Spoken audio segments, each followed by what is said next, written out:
If you want to become an AWS cloud engineer, you don't need more information, you need the right sequence. Most people aren't stuck because cloud is too complicated. They're stuck because they're learning things out of order. They'll jump into AWS, start clicking around in EC2, maybe create an S3 bucket, but they don't actually understand what they're doing or how it all connects. And that's the problem, because in real environments, you're not just launching resources, you're working with EC2 instances inside VPCs, security groups controlling access, IAM roles managing permissions, everything connected, everything structured. So the question isn't, what should I learn? The real question is, what should I learn first? What comes next? And how do you build toward an actual cloud engineer role? That's what we're going to break down. Now, from my perspective, working in infrastructure and cloud environments, this isn't just theory. This is how this actually works in real setups. Because when you're working in AWS, you're not just logging in and clicking around. You're building environments. You're launching EC2 instances inside VPCs, configuring security groups, managing access through IAM, and in many cases, you're not even doing it manually. You're using tools like CloudFormation, Terraform, Jenkins pipelines to deploy resources. So instead of creating things one by one, you're defining infrastructure as code and deploying it. That's what cloud engineering actually looks like. And the reason this matters is because if you don't understand the order of how to learn this, it's easy to get stuck jumping between services, trying random tutorials without building a real foundation. So in this video, we're going to break this down step by step in the order that actually makes sense if your goal is to become an AWS cloud engineer. So let's start with what AWS cloud engineering actually is and where you should begin. Because before you get into building anything, you need to understand what the cloud actually is. At a high level, cloud computing is about running systems on demand. Instead of managing physical servers, you're using resources like compute, storage, networking, all delivered through AWS. So at this stage, you're not focused on building complex systems yet.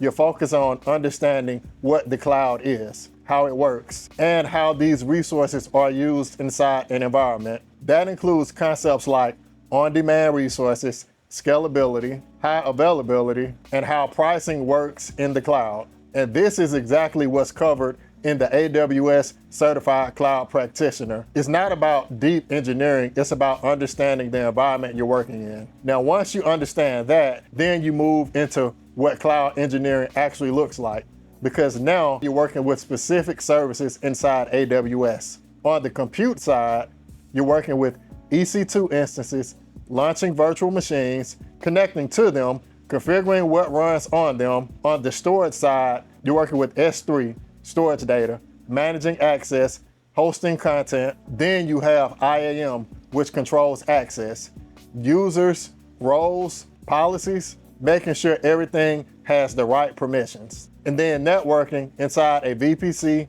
subnets, security groups, routing, controlling how systems communicate. And this is where everything comes together, because you're not using these services separately, you're connecting them. An EC2 instance inside a VPC with access controlled by a security group, using an IAM role, storing data in S3, that's a system. And as a cloud engineer, you're responsible for building that system, configuring it, making sure it works, and troubleshooting when it doesn't. So AWS cloud engineering is really about understanding the cloud, understanding AWS services, and knowing how to connect everything together into working systems. Now, before you go deeper into AWS, you need a foundation, because everything you're doing in the cloud is built on systems and networking. First, operating systems, especially Linux, because most cloud environments run on Linux-based systems. When you launch an EC2 instance, a lot of the time you're launching a Linux server, and you need to know how to connect to it using SSH, navigating the file system, installing packages, managing services, because once that instance is running, you're responsible for what happens inside. Then networking. This is critical, because everything in AWS runs on networking concepts. You need to understand IP addressing, subnets, DNS, because when you're working inside a VPC, you're dealing with private IPs, public IPs, subnet ranges. For example, if an EC2 instance isn't reachable, that could be a security group issue, a subnet issue, a routing issue. And if you don't understand networking, you won't know where to look. And DNS, this shows up everywhere, whether you're connecting to a service, pointing a domain, or resolving names to IPs. So when you look at this step, Linux and networking are not separate from AWS. They are what AWS is built on. Because once you understand how systems run, how networking works, then everything inside AWS starts to make sense. Now, once you have that foundation, this is where you start working directly inside AWS. And this is where most people spend their time. On the compute side, you're working with EC2. This is where you're launching virtual machines in the cloud. That can look like selecting an AMI, choosing an instance type, assigning a key pair, and launching the instance inside a VPC, then connecting to it using SSH and configuring what runs on it. On the storage side, you're working with S3 and EBS. S3 is object storage used for things like storing files, hosting static websites, backups. EBS is attached to storage, used directly with EC2 instances.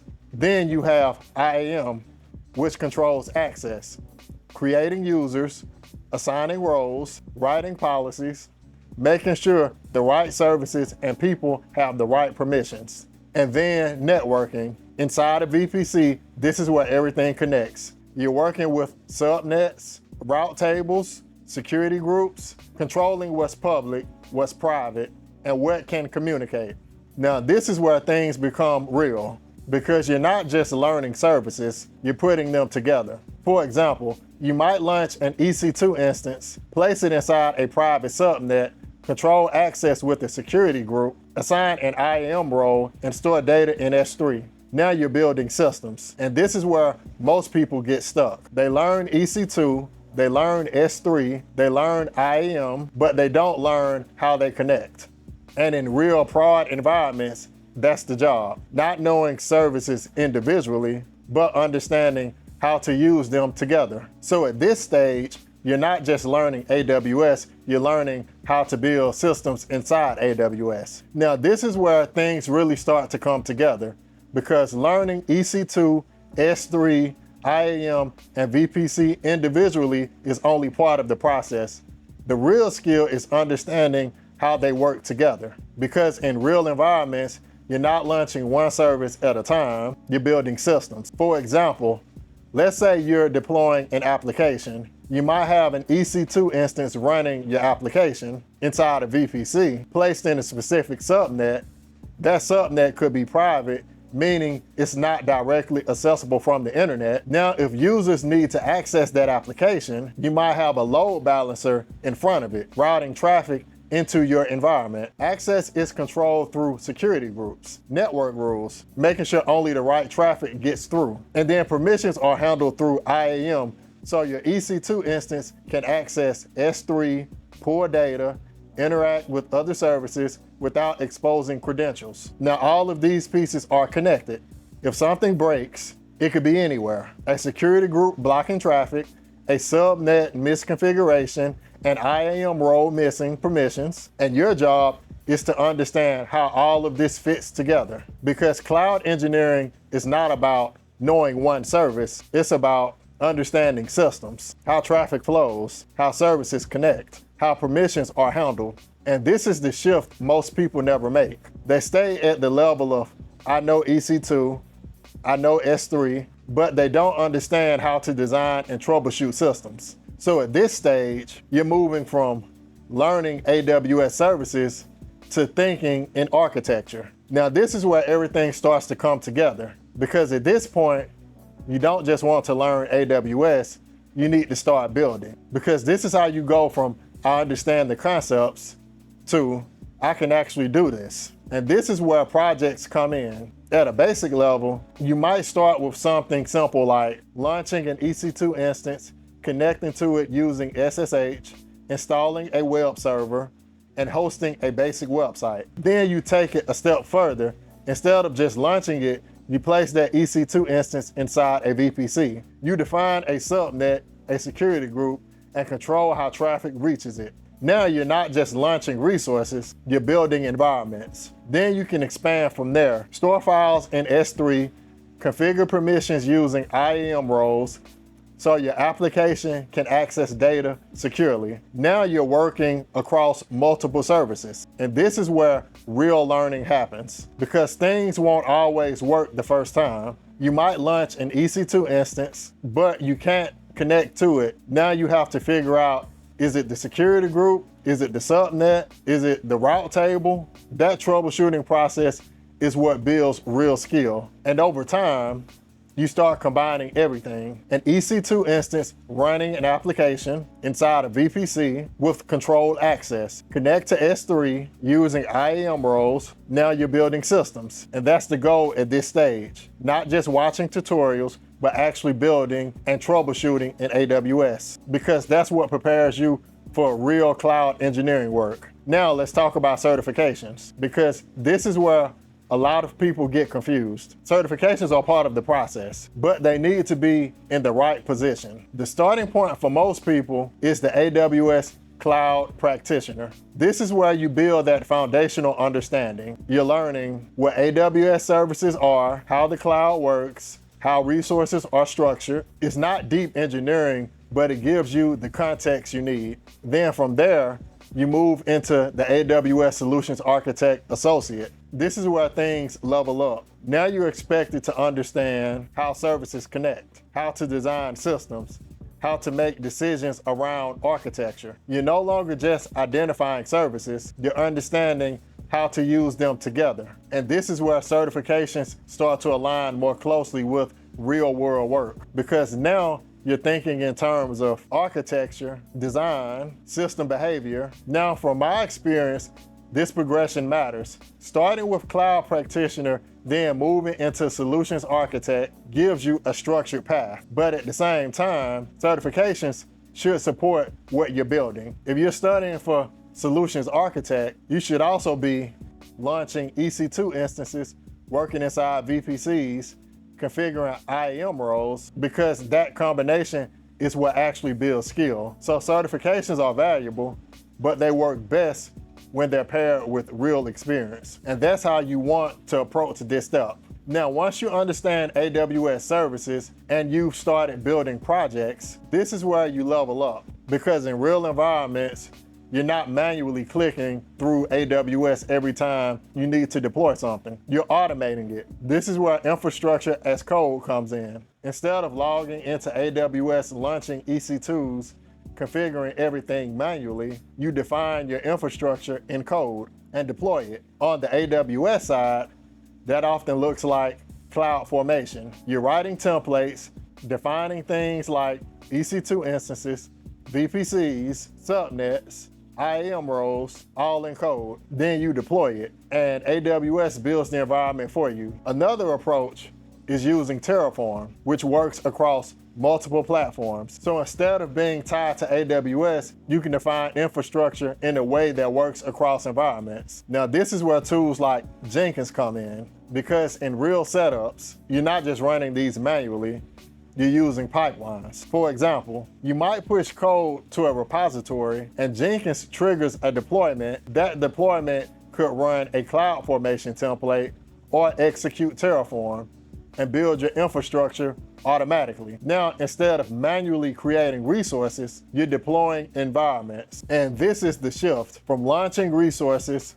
to automating infrastructure. And this is what separates basic AWS knowledge from real cloud engineering, because in real prod environments, consistency matters, repeatability matters, automation matters. So at this stage, you're learning how to define infrastructure, deploy it automatically, and manage it at scale. And that's where cloud engineering becomes much more advanced. Now, once you've gone through this process, foundations, AWS services, projects, automation, the next step is what does it actually take to be job ready? From a company perspective, They're not expecting you to know everything, but they are expecting you to understand how systems work. That means being able to work with EC2 instances, understand how S3 is used, configure IAM roles and permissions, navigate VPCs and networking, not just individually, but how they connect. Because in production environments, problems don't show up as EC2 issue, S3 issue, they show up as something not working. And you have to figure out, is it networking? Is it permissions? Is it configuration? That's what companies are looking for. They also expect you to be able to explain what you're doing. If you're asked, how would you deploy an application in AWS? You should be able to walk through it. EC2 instance, inside a VPC, control with security groups, access managed through IAM. Not perfectly, but clearly. And then there's positioning, because getting the job is not just about what you know, it's about how you present what you know. That includes talking through your projects, explaining how you built things, showing how you troubleshoot issues. So when you combine all of this, you're not just learning AWS, you're building the ability to understand systems, deploy infrastructure, and communicate how everything works. And that's what companies are actually looking for. Becoming an AWS cloud engineer isn't about memorizing services. It's about understanding how systems are built and deployed in the cloud. EC2, S3, IAM, VPC, these aren't just services, they're building blocks. And the goal is to know how to put those building blocks together. Because once you understand how systems connect, how infrastructure is deployed, and how everything operates inside AWS, you're no longer just learning cloud, you're operating in it. And that's the shift that actually matters. If you're working towards becoming an AWS cloud engineer, focus on the sequence. Start with the fundamentals, build your foundation, learn the services, start building projects, then move into automation. And if you follow that path, you're not just learning AWS, you're building the skill set that companies are looking for. If you're currently working through this roadmap, drop a comment below and let me know where you are in the process. And if this helped you understand how to approach AWS the right way, make sure you like the video and subscribe. If you're focused on cloud infrastructure and building your skill set, that's what we focus on here. Check out the next video, and I'll see you in the next one.